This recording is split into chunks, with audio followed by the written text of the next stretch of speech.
जय हिंद दोस्तों, मैं हूं आपका दोस्त अल्फा सेरा और एक बार फिर से आप सभी का वेलकम करता हूं आपके अपने ही चैनल पर। दोस्तों, आज इस वीडियो में एक बहुत ही गंभीर विषय में क्या है जो आपसे बात करूंगा। जैसा कि आप सबको पता है, भारतीय सेना के अंदर अभी आरटीजीएसओ, हवलदार सैक, अग्निवीर, जीडी, क्लर्क, टेक्निकल और भी क्या है बहुत सारे पदों पर अभी भर्ती चल रही है। तो सभी के लिए जानकारी है दोस्तों। अभी क्या है, आरटीजीएसओ के जो बच्चे हैं, जिन्होंने उम्मीदवार आरटीजीएसओ के हैं, उन्होंने क्या है मुझसे बहुत सारे बच्चे जुड़े हुए हैं। उनसे क्या है समय समय पे क्या है फ़ोन पे बात होती रहती है। तो बहुत सारे जो उम्मीदवार हैं, कई उम्मीदवारों ने मुझे फ़ोन कर दिया कि सर, हमारी जो एजुकेशन क्वालिफिकेशन है वो हमारी पूरी नहीं है। मतलब उन्होंने उस चीज़ से आचार्य या फिर शास्त्री की उनके पास डिग्री है ही नहीं। उन्होंने क्या है, बीए किया है नॉर्मल संस्कृत से, और उन्होंने वो फॉर्म फिल कर दिया है और पेपर देके भी आ गए हैं, शॉर्ट लिस्टेड भी हो गए हैं। तो अब वो बोल रहे हैं कि सर, हमें हमें कहीं क्या है डुप्लीकेट डिग्री का इंतजाम हो सकता है क्या। तो दोस्तों, जो ये सोच रखता है आज के समय में, जो ऐसी सोच रख रहा है, अब मैं आप लोगों को बता दूं कि जो भी उम्मीदवार अगर ऐसी सोच रख रहा है कि डुप्लीकेट डिग्री बना के या कहीं से मैं जाली दस्तावेज बना के भारतीय सेना में भर्ती हो जाऊंगा, तो दोस्तों उसकी सोच ये बिल्कुल गलत है। ठीक है, आप बिल्कुल गलत सोच रहे हैं। मैं कई सारे बच्चों का मुझे फ़ोन आ गया और इसमें एक दो ने मुझे ये बात कही कि सर, क्या कहीं से डिग्री का जुगाड़ हो सकता है। तो दोस्तों, ये कोई अचार का डब्बा नहीं कि जहाँ मर्जी से खरीद लिया। समझ रहे, ये चीज़ें पहले चलती थी, आज से बहुत पहले, जब क्या है ऑनलाइन चीज़ें नहीं होती थी। अभी क्या है, हर चीज़ का एक ऑनलाइन रिकॉर्ड होता है। ठीक है ना, कंप्यूटराइज हर चीज़ें हैं, यहाँ से लेके सिस्टम में हर, जब आप एडमिशन लेते हैं, है ना, हर चीज़ का एक रिकॉर्ड रखा जाता है, कंप्यूटराइज रिकॉर्ड।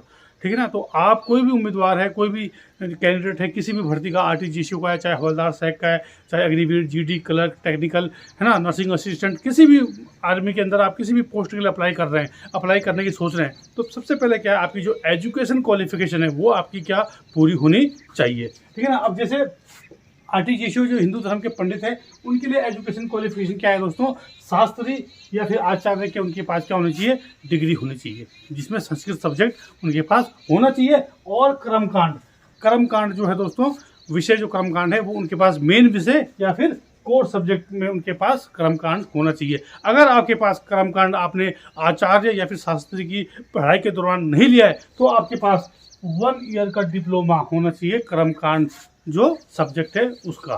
ठीक है ना, तब आप इस पोस्ट के लिए, आरटीजीएसओ पद के लिए, एजुकेशन जो आपकी क्वालिफिकेशन है वो आपकी पूरी है। ये नहीं कि आपने बीए में संस्कृत लिया है, आपने एमए संस्कृत से किया है तो आपने फॉर्म को फिल कर दिया। नहीं, आप जब वहाँ डॉक्यूमेंट में जाएंगे तो आपको वहाँ से तुरंत बाहर कर दिया जाएगा। ठीक है ना, तो ऐसा काम ना करें।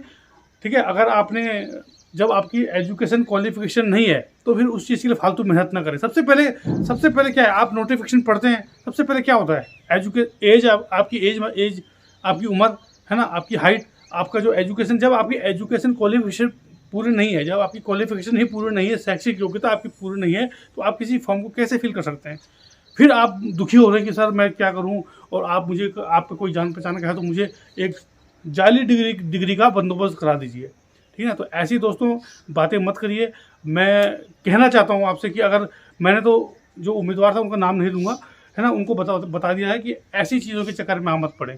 अगर आप सपोज़, अगर आपको कोई बोलता है कि मैं आपको जाली डिग्री दे दूँगा, ठीक है ना, तो वो आपसे क्या पैसे ले लेगा फालतू के, और दोस्तों वो पैसे खा भी जाएगा आपके, और उसके बाद जो आपका रिकॉर्ड है कहीं पे भी नहीं होगा। जैसे ही आप भर्ती स्थल पे जब जाएंगे तो वहाँ पे जो दोस्तों अधिकारी होते हैं, जो सीनियर ऑफिसर होते हैं, तो उनका यही काम है, वो आपको तुरंत पकड़ लेगा कि ये आपकी जो डिग्री है वो डुप्लीकेट है।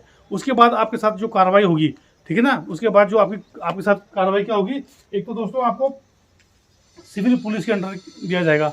ठीक है, आपको पुलिस के अंडर दिया जाएगा धोखाधड़ी के आरोप में, और या फिर गुमराह करने के आरोप में। उसके बाद आप कभी भी क्या है, भारतीय सेना की जो भर्ती है उसमें शामिल नहीं हो सकेंगे। ठीक है ना, आपको पुलिस में दिया जाएगा, और उसके अलावा कभी भी क्या है, आप भारतीय सेना की भर्ती आप नहीं देख सकते। तो इस प्रकार के जो आप गलत कार्रवाई से भारतीय सेना में भर्ती होने का प्रयास करने की सोच रहे हैं, तो ऐसी जो सोच है उसको आप अपनी दूर कीजिए। सबसे पहले आप एक सैनिक बनने जा रहे हैं, अगर आप एक सैनिक बनने से पहले ही आप धोखाधड़ी, फरेब या फिर एक गलत उससे अगर आप सेना में जाएंगे, तो दोस्तों आप बिल्कुल एक गलत, आप एक सैनिक जो होता है उस बनने के लायक बिल्कुल आप नहीं हैं। ठीक है ना, आप अपनी, अगर आपको ये वर्दी पहनने का शौक है, अगर आपको सेना में जाने का जुनून है, तो सबसे पहले क्या है, आप अपनी एजुकेशन जो आपकी क्वालिफिकेशन है यानी कि शैक्षिक योग्यता है उसको पूरा करिए। ये नहीं कि बस कहीं से मैं ये सोचो कि मैं कहीं से डुप्लीकेट बना लूँ, मेहनत ना करनी पड़े, पढ़ाई ना करनी पड़े, बस डुप्लीकेट कागज़ बनाओ,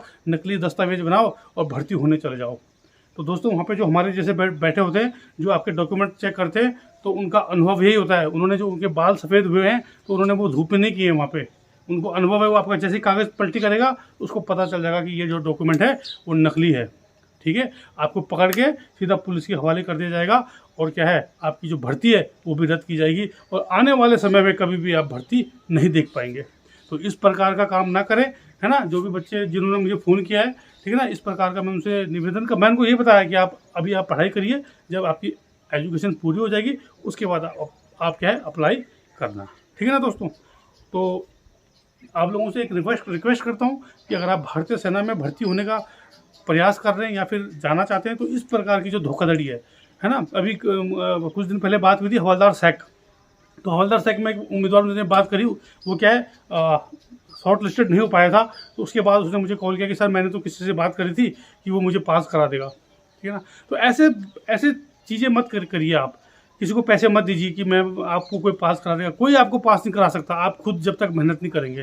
ठीक है ना। अभी वो ज़माने चले गए जब कोई पास, अभी कैसे पास कराएगा, हर चीज़ तो ऑनलाइन है, कंप्यूटराइज हर चीज़ है, पता नहीं कौन सा पेपर आ जाएगा, कब आ जाएगा।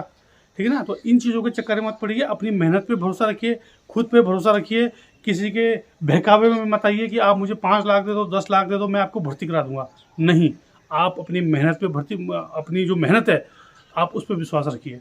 अभी आप किसी के बहकावे में मत आ जाना कि आप हाँ आपका फिजिकल कमज़ोर है तो मैं आपको वहाँ रनिंग में पास करा दूंगा।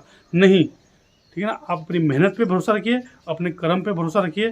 ठीक है ना। तो आप ज़रूर वहाँ पे सफल होंगे। किसी के पास बहकावे में आने की ज़रूरत नहीं है, किसी को पैसा देने की ज़रूरत नहीं है। ठीक है ना। जितने भी मेरे साथ बच्चे जुड़े हुए हैं, आरटीजीएसओ वाले, हवलदार सैक वाले, जितने भी भारतीय सेना में एसएससी जीडी वाले जितने भी बच्चे हैं, है ना, जो उम्मीदवार है, कैंडिडेट है जो मुझसे जुड़े हुए हैं, उनसे मैं यही कहना चाहता हूँ कि किसी भी प्रकार के किसी के बहकावे में ना आए। ठीक है ना। मुझे दोस्तों मुझे बहुत सारे फ़ोन आते हैं ऐसे बच्चों के, सर हमें भर्ती करा दो, हम पैसा दे देंगे।